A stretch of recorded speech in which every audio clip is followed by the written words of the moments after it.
Què és la salut mental? Doncs gran pregunta. Ter saúde mental é ser feliz. It's something wholesome, general well-being, peace, psychological happiness. Manter a felicidade mesmo que tenha havido uma falha.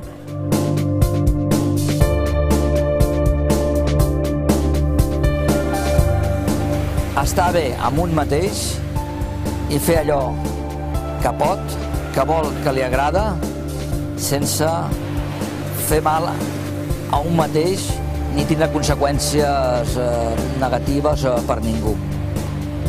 Tot el que provoqui patiment intens no seria salut mental.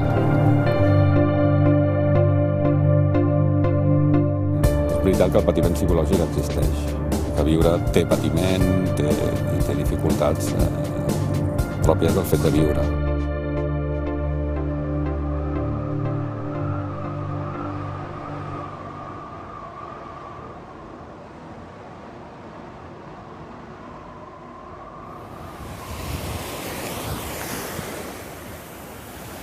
Sí que és veritat que un en un moment determinat doncs es pot perdre, el que es diu, se li pot anar a la olla, però és que forma part una mica de tot el seu conjunt de la vida, no és algo estrany.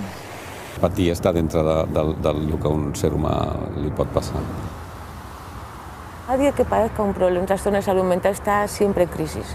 Puede tener secuelas de esa crisis, puede tener trastornos originados por esa crisis, pero su crisis empieza, tiene una evolución y acaba.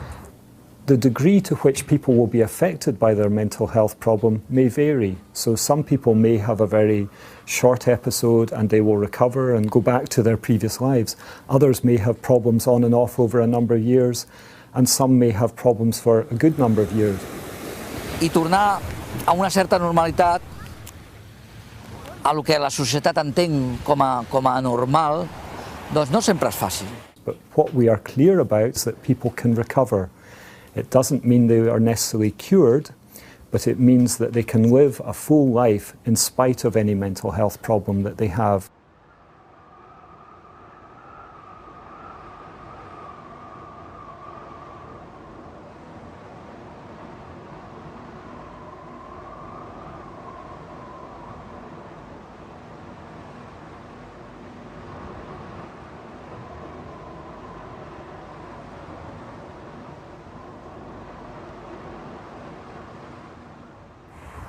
Se habla de salud mental y se entiende de enfermedad mental. Es como una paradoja, ¿no? Claro, cuando hablamos de salud mental normalmente nos fijamos en las enfermedades mentales. Nos fijamos en las instituciones, siempre pensamos en psiquiátricos, en centros de salud mental. As psychiatrists, as doctors, our focus has been on mental illness, and they are strictly defined disorders. And I think we need to appreciate that, but there needs to be more and a move towards mental health. Claro, si piensas en forma de enfermedad-salud, con un binomio, ¿no? Sí o no, evidentemente, claro, o te sitúas en uno o te sitúas en el otro. Claro, si tú lo entiendes como un proceso, entonces es más fácil pensar, bueno, yo estoy ahora aquí, pero quizá puedo llegar aquí. Now, mental health is a scale. You can have, for example, a mental health problem, such as schizophrenia, but you can also have very positive mental health. Or you could have the opposite, you could have no mental health problem as such as is diagnosed as a problem, but have quite poor mental health, not feel good, have emotional problems. 1 in 4 people, 25% of the population, will be affected by a mental health problem. That means 3 out of 4 in the population will probably know someone who has a mental health problem, so it does affect everyone. Salut mental és algo que està en la vida de les persones, jo crec que des de que naixem. All of us are affected by mental health. Any one of us could become unwell at any point, just like we could become unwell with our physical health. O doente mental é simplesmente uma pessoa que teve, como outra pessoa qualquer, uma gripe. Uma gripe é uma doença.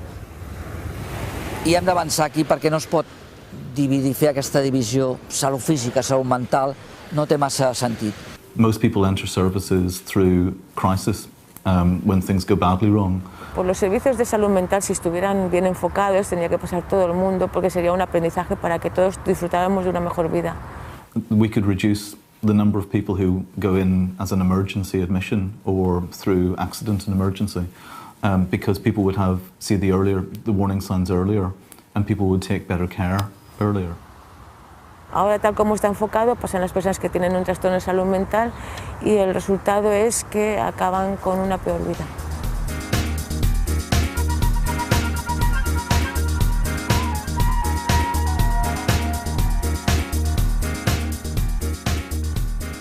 La salud mental en verdad nos afecta a todos y todos somos vulnerables de tener un trastorno, de pasar en un momento de nuestra vida por algún momento de crisis. Es pensa que la salut mental és una cosa d'uns i que la perden i que aleshores fan barbaritats. Yo creo que precisamente por eso, como crea mucho miedo, la gente lo sitúa fuera, como una forma de, no, es de ellos, a mí esto no me pasa. I think people are frightened of difference. I think people are frightened of pain. People are frightened of behaviour that seems a bit odd and a bit bizarre. This isn't something strange, it's a mental health problem, you know, it's nothing odd about it. And I think just getting rid of that history of seeing it as something to be feared and scared of. And this has become a whole part of our culture. So even though nearly all of us live in our own homes nowadays, there is still a fear of us. And there is still a lot of prejudice. Hi ha moltíssimes coses que estan passant i que han passat i que passaran que tenen a veure amb una visió absolutament sesgada, falsa i molt negativa d'aquesta situació humana, que és tenir un problema de salut mental. And because they're frightened of that, and because they don't understand it, in the past we were locked away out of sight of the community. Beneficiarii de servicii de sănătate mentală, spunem beneficiari, dar de fapt nu beneficiau de nimic, erau internați într-un spital de psihiatrie și punct. So they had only their imagination and the stories of the media to work out what we were really like, and they turned us into monsters. And they couldn't understand that we could live a normal life or that we could ever be a normal person or have similar emotions to them. Very often, if people are seen as different, they're seen as not having the same access to human rights. És un col·lectiu discriminado. Però històricament ha estat així. La persona amb un problema de salut mental greu o considerava que no tenia drets perquè la malaltia li colonitzava tot. So, for example, if you ask a young person how they might view someone with schizophrenia, they have this image, generally with very negative words. It's usually words around fear and unpredictability and violence. Acham que é bicho, que é monstro, que é incapaz, que é futuro assassino. There is such a distortion between how a young person views someone with schizophrenia and they're linked to violence and potentially unpredictable behaviour, to the reality of it, which is the complete opposite. The research shows that they're no more likely to be violent than anyone else, and we're more likely to be the victim of violence.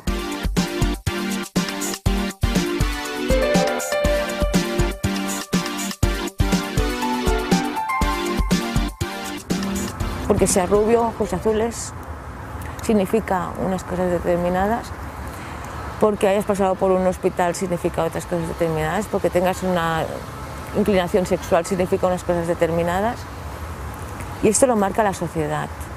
Rechaza a un colectivo en concreto, le pone una marca, ¿no? Que el estigma es poner una marca a alguien, ¿no? People are not just gay, they're people. People are not solely black, they're people. People are not just people with mental illness. They're human beings with so many other parts to them.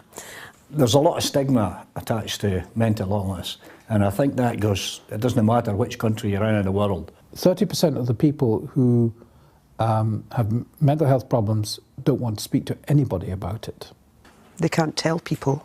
Amaguen la seva condició d'haver estat amb problemes de salut mental. Because they're afraid that other people will draw back from them. And often that is correct. Especially things like employment, when you look at people trying to get jobs. L'entrevistador, l'empleador, sap que tens un problema de salut mental, o sigui, no passes la selecció, segur. So I'd lost my job after 13 years just because I had suffered depression. That stigma. Nosotros como parte de la sociedad podemos incorporarlo dentro de nosotros y creérnoslo. And it becomes a vicious circle. Si yo creo que en un momento determinado pertenezco a este colectivo, entonces es cuando también me autoestigmatizo. É essencialmente isso, é entender que o estigma não é só de uma pessoa que nunca teve uma doença, mas também dentro das pessoas que tiveram uma doença mental. La propia persona a la que se pone una marca o se pone unas etiquetas y se queda encerrado en esa definición y no puede salir de ahí. Tiene que ver un poco con el binomio este de enfermo o sano. Si soy enfermo, soy enfermo. Entonces, pues no puedo decidir qué quiero hacer, no puedo tener una vida satisfactoria porque como soy enfermo nunca lo voy a poder conseguir. Y me pongo un sello que es muy difícil quitar, creo una identidad en base a eso. Y a partir de entonces todos mis movimientos, todas mis acciones van en base a esa identidad. Toda una serie de pensamientos negativos que hacen que la persona se encierre en enfermo y ya está, y no en persona. Toda su definición de su ser se centra en la enfermedad.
Imagineu-vos que el tanquen a un lloc, o sense tancar-lo està en el món, en la vida, va parlant i absolutament ningú l'escolta.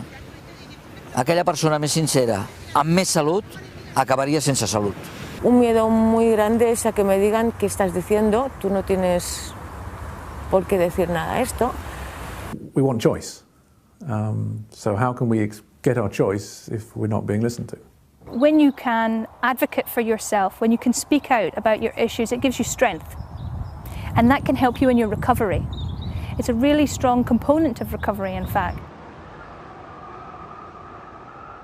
Que és el tema de l'empowerment, que és molt interessant. Amb salut mental és molt interessant i aporta molt valor. It's about letting people have the opportunity to decide on the agenda of what they think is important when it comes to mental health. Cada persona tiene unas capacidades, ¿no? Tiene unas capacidades, unas habilidades Entonces, el trabajo es ayudar a la persona a encontrar esas capacidades o esas habilidades o a reconocerlas y a partir de ahí poder desarrollar algo con ellas.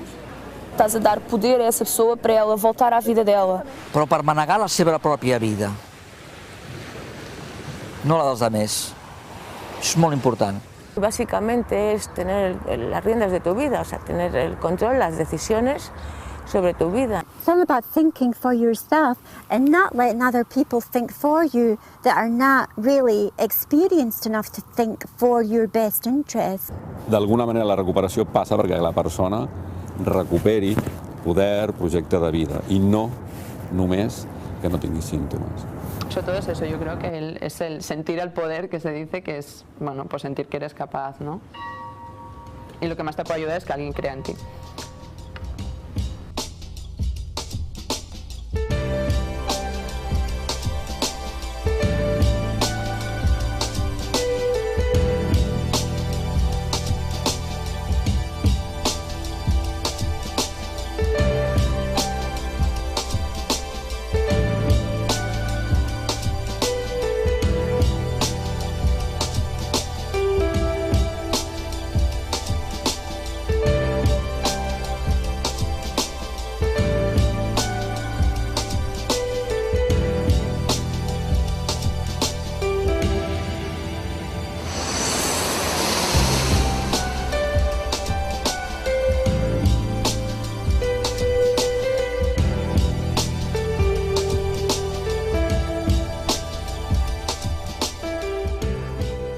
En un momento determinado las personas creen que no pueden hacer, entonces necesita un grupo de gente o alguien como mínimo que le anime a que continúe, a que dé un pasito más, a que haga algo.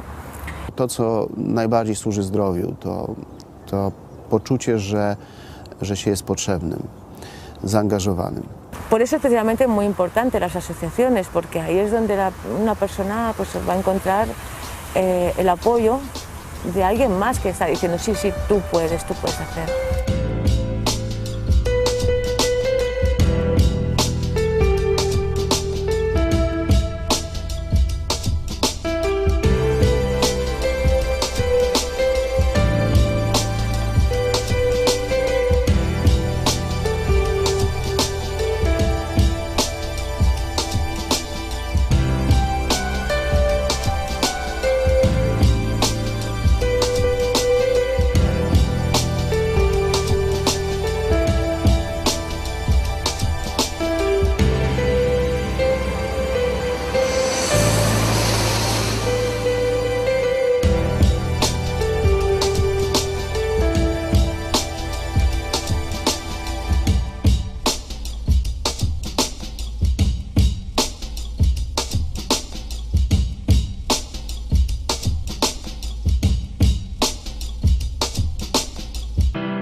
Being part of a user association can make a difference. It can make a huge difference to people's lives.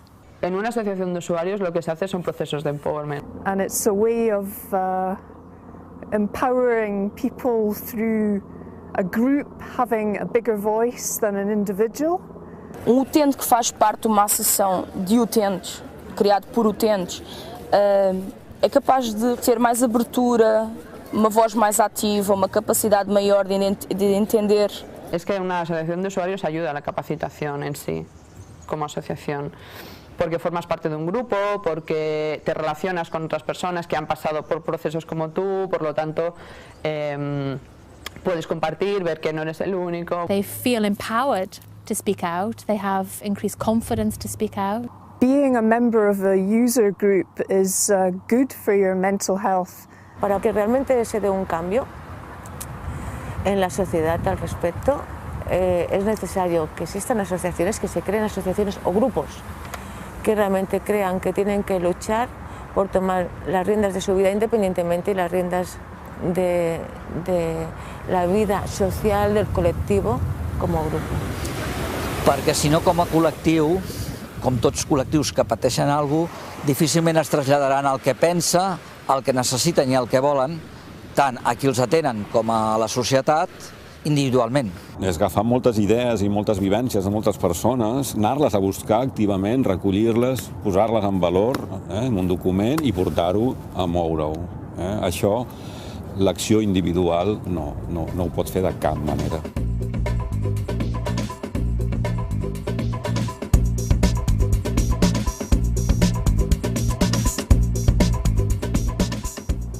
Powstawanie organizacji osób niepełnosprawnych psychicznie, czy osób po kryzysie psychicznym, także dobrze służy profesjonalistom. And users groups aren't there to attack psychiatrists. They're there to work collaboratively with psychiatrists. And likewise, psychiatrists need to work collaboratively with users groups. As a professional, you should be proud that the users you work with have found a voice. And by finding a voice, they empower themselves. And by empowering themselves, they put themselves on their road to recovery. And that doesn't mean to say that you need to agree about everything. It wouldn't be a collaboration if you agreed about everything. But you can discuss everything and take things forward. Un sistema de salut no pot estar a esquenes de les organitzacions d'afectats, ha d'escoltar-les. Per què? Doncs de cara a aportar la seva experiència per millorar tot els serveis i els tractaments a les persones amb un problema de salut.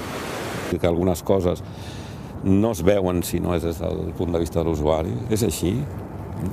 Si los usuarios están ahí, forman parte de eso, se les considera un elemento más a valorar, una opinión más a decidir, evidentemente yo creo que se puede mejorar bastante los servicios.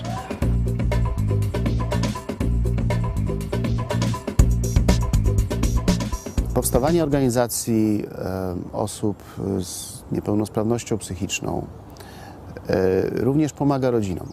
And it's not just about making things better for someone who uses services, but also for the carer. They have the right to live their life. I meet families, and sometimes the pain of what they witness us going through is very, very, very hard for them to cope with. And the burden of that means that they can sometimes lose faith in our abilities. I do take part in an association of carers. Quite often I'm aware that carers feel they know best and that the person needs to be looked after, needs perhaps to be kept at home, needs to be sheltered from their diagnosis and from how other people perceive them. And I would say I understand that, but I would also say that if we take little risks and make little steps, we can really, really grow. I think it's very important that we don't smother with care. From the user's perspective, they need independence. They need to make their own mistakes in order to recover. I think it's essential that service users and their carers have their own supportive organisations. Because as a service user, I have a different voice, a separate voice, that gives both of us power. Instead of, if we were together, if we were under one umbrella, and it was both the voice of user and carer together, and it was one advocate speaking on behalf of us, that wouldn't work, because sometimes you're at odds, and someone's going to win. Someone is going to say, no, we can't speak out about that because we have an opposing view. And that's not right. That's not advocacy. So we need the families to have their voice, we need the users to have their voice, And sometimes we need the families and the users to have a combined voice. And we need us all to take the little risks that allow us to make that voice powerful.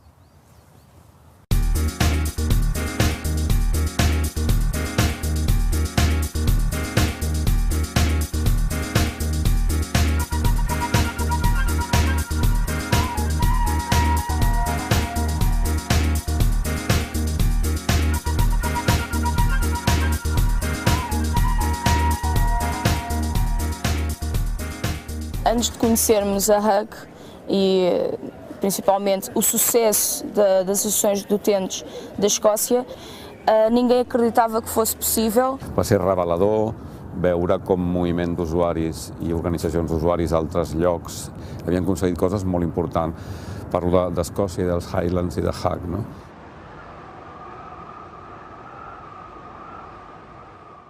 HUG is a group of people, of 360 people. We are a network of people who've all experienced some form of mental health problem.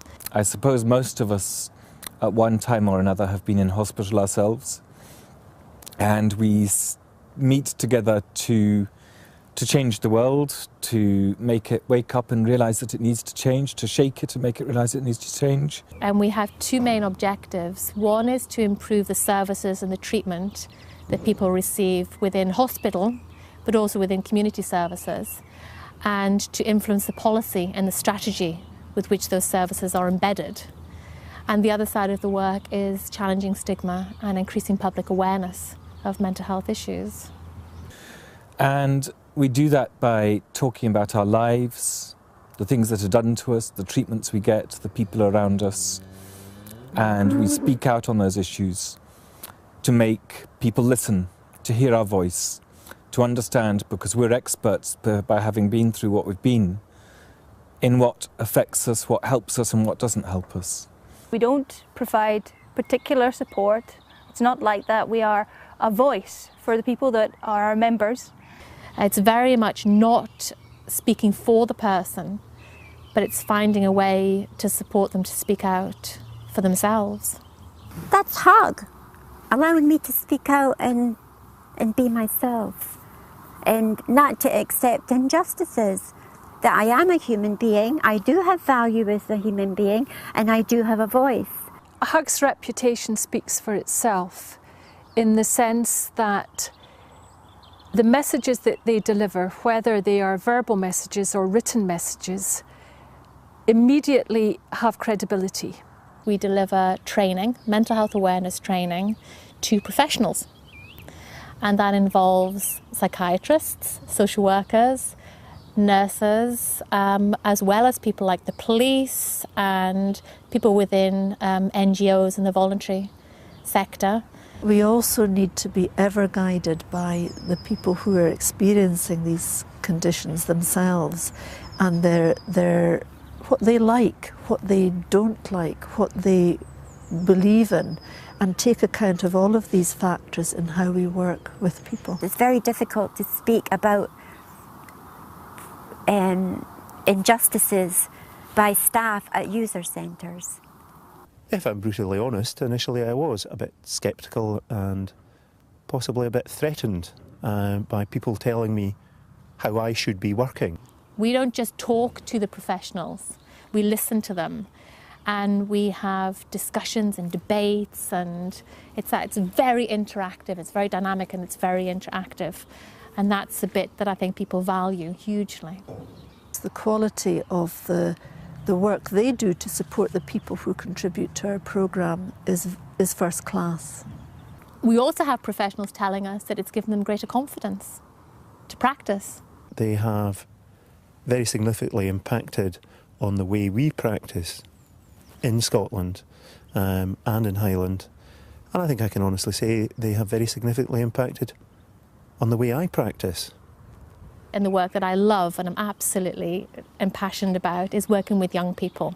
The anti-stigma work is going around schools talking about mental health and mental illness and what that entails and what it's like to be a young person going through that. I think it's very important for young people to learn about mental health issues because it's just something that's not spoken about these days. It really helped me move on as well because you're taking a really negative horrible experience in your life, but you're getting something from it and you're turning it into almost like a piece of art. It completely changes their attitude and perspective about what they thought somebody with a mental illness had. It's just a part of them, and like all of us, we all have, you know, our own problems, and it's not something that determines who they are. It's just something that they have to live with, and I now see that as not half as big a deal as I used to, certainly. I'm no different from anyone else. Sometimes I feel different, so bad inside that I starve myself. But then people notice I'm getting too thin, and that I'm crying and crying. So they slag me off, act like I don't exist. And that makes me feel worse, because it hurts more when they treat me like that. But it doesn't have to be that way. See me. I'm a person, just like you. See Me is the national anti-stigma campaign in Scotland, and it came together around about 2001 when 5 organisations decided that we wanted to try and do something about the stigma that is attached to mental ill health in Scotland. Certainly the Scottish Government invested and have invested and continue to invest a lot of money in this work. We've spent about £1 million a year for the last 6 years on stigma work within Scotland. Our long-term ambition is that we will eliminate stigma in relation to mental ill health in Scotland. Certainly investing in stigma is a good economic investment because we know that if more people with mental health problems enter the workforce, that means that they will earn resources for themselves, they'll pay taxes, they'll probably be more healthy as well and require less treatment, in that we know that work and employment is very much a very healthy thing for many people to do. And so we see the relatively small amounts that stigma campaigns as being very, very worthwhile. When I first had a mental health problem, I was scared. You were scared? He calls me up in the middle of the night. I was making no sense. I was a bit annoyed. He was raging.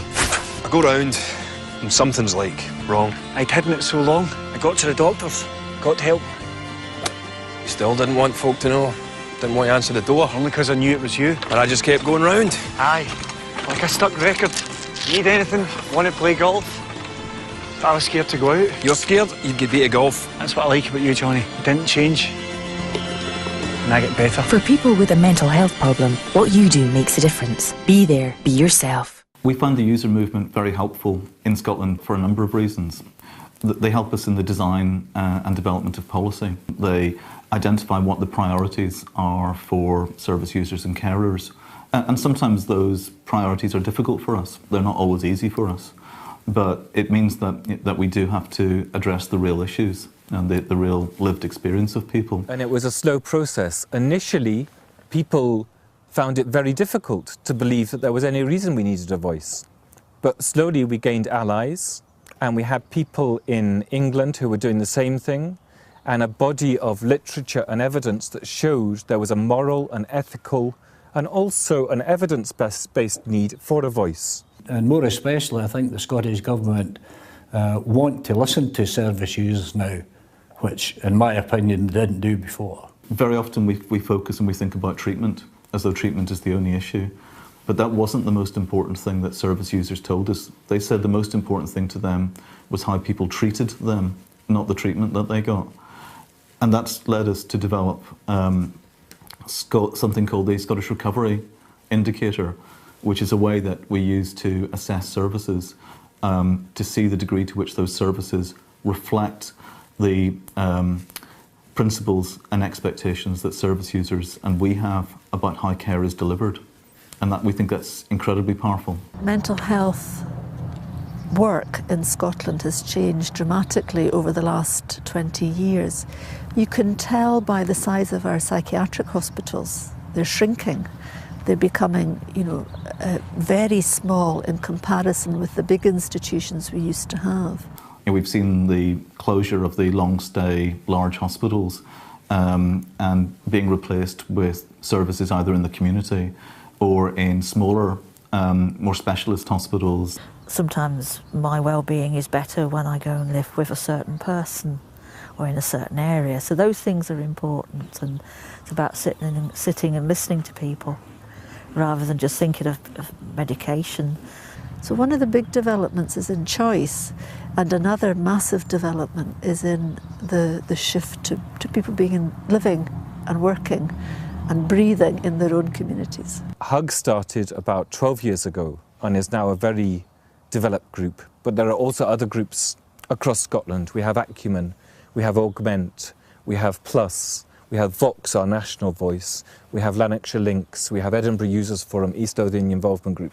These groups are all over the country, and they're slowly beginning to grow, and there's a stronger and stronger need for these groups to exist in every region, so that between them they can work locally and feed in nationally and hopefully feed in internationally to make a change that occurs across the world, because the things that we experience in Scotland also happen in other countries, and we need to join with users in every part of the world to say that some of the injustices we go through, we can, by gaining strength together, change through having a united voice.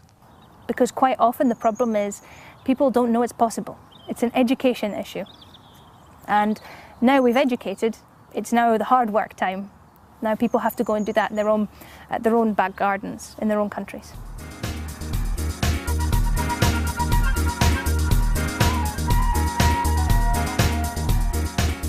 Clar, veient com estava desenvolupat aquí, és quelcom que teníem una mica en la ment, però com una mica difús, no? Si era possible, si era dient. I allò ens va donar una mica la mida de que allò era possible i de que allò tenia que anar cap allí. Pero yo creo que lo más importante fue el decir, ostras, se puede hacer. El camí que aquí sembla una utopia, una cosa molt complicada i molt difícil a altres llocs, havien aconseguit grans coses.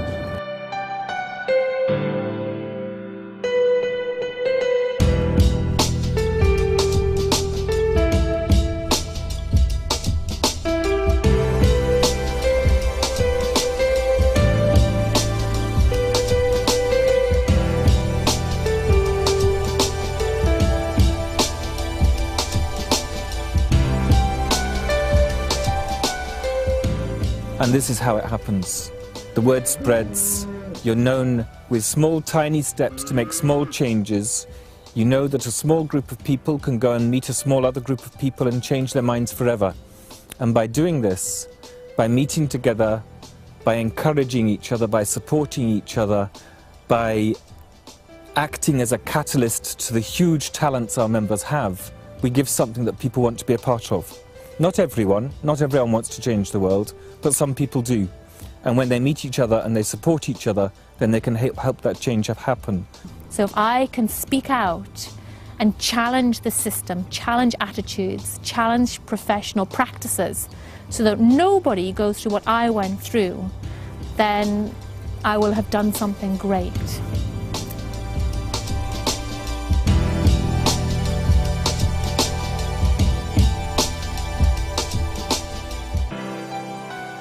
How do you see a person with mental health problems? What do you see there? Faries el mateix si fos un amic teu? How would it feel if your voice and your experience weren't respected? Why would you not speak out if you think that the way you live your life is unfair and unjust? How can we understand what the impact of what we're going to do will be if we don't engage and discuss and consult with the people who are going to be receiving a service? Creus que el que fas ajuda a la persona a tenir, a recuperar un projecte de vida? O no?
a mental health problem, such as schizophrenia, but you can also have very positive mental health. Or you could have the opposite, you could have no mental health problem as such as is diagnosed as a problem, but have quite poor mental health, not feel good, have emotional problems. 1 in 4 people, 25% of the population, will be affected by a mental health problem. That means 3 out of 4 in the population will probably know someone who has a mental health problem, so it does affect everyone. Salut mental és algo que està en la vida de les persones, jo crec que des de que naixem. All of us are affected by mental health. Any one of us could become unwell at any point, just like we could become unwell with our physical health. O doente mental é simplesmente uma pessoa que teve, como outra pessoa qualquer, uma gripe. Uma gripe é uma doença. I hem d'avançar aquí perquè no es pot dividir, fer aquesta divisió salut física, salut mental, no té massa sentit. Most people enter services through crisis when things go badly wrong. Por los servicios de salud mental, si estuvieran bien enfocados, tendría que pasar todo el mundo porque sería un aprendizaje.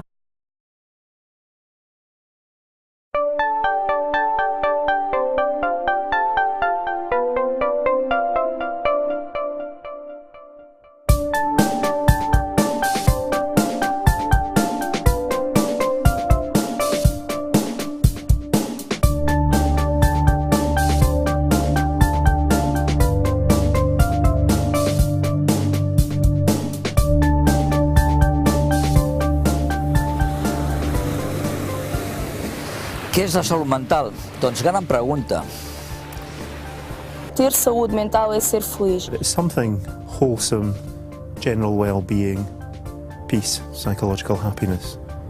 Manter a felicidade mesmo que tenha havido uma falha.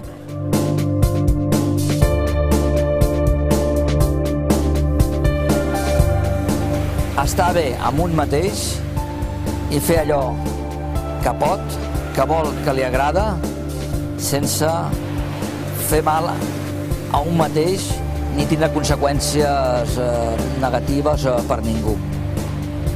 Tot el que provoqui patiment intens no seria salut mental. És veritat que el patiment psicològic existeix, que viure té patiment i té dificultats pròpies del fet de viure.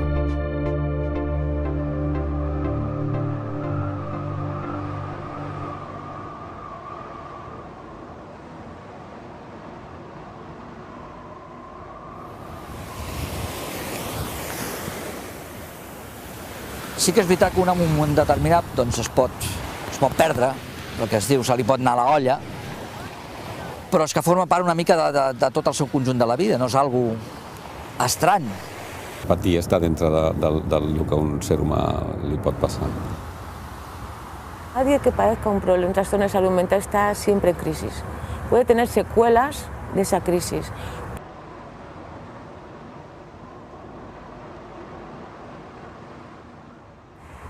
Se habla de salud mental y se entiende de enfermedad mental. Es como una paradoja, ¿no? Claro, cuando hablamos de salud mental normalmente nos fijamos en las enfermedades mentales. Nos fijamos en las instituciones, siempre pensamos en psiquiátricos, en centros de salud mental. As psychiatrists, as doctors, our focus has been on mental illness, and they are strictly defined disorders. And I think we need to appreciate that, but there needs to be more and a move towards mental health. Claro, si piensas en forma de enfermedad-salud, con un binomio, ¿no? Sí o no, evidentemente, claro, o te sitúas en uno o te sitúas en el otro. Claro, si tú lo entiendes como un proceso, entonces es más fácil pensar, bueno, yo estoy ahora aquí, pero quizá puedo llegar aquí. No, mental health is a scale. You can have, for example, puede tener trastornos originados por esa crisis, pero su crisis empieza, tiene una evolución y acaba. The degree to which people will be affected by their mental health problem may vary. So some people may have a very short episode and they will recover and go back to their previous lives. Others may have problems on and off over a number of years, and some may have problems for a good number of years. I tornar a una certa normalitat, a lo que la societat entén com a normal, doncs no sempre és fàcil. But what we are clear about is that people can recover. It doesn't mean they are necessarily cured, but it means that they can live a full life in spite of any mental health problem that they have.